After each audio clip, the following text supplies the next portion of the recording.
Настъпи времето, когато трябва да създадем бъдещето и да променим настоящето си. България отново е изправена пред избор. България отново трябва да реши съдбата си.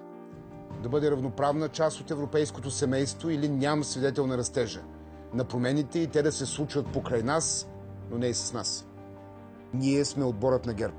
През последните 5 години вие ни дадохте доверието си и ние не ви предадохме.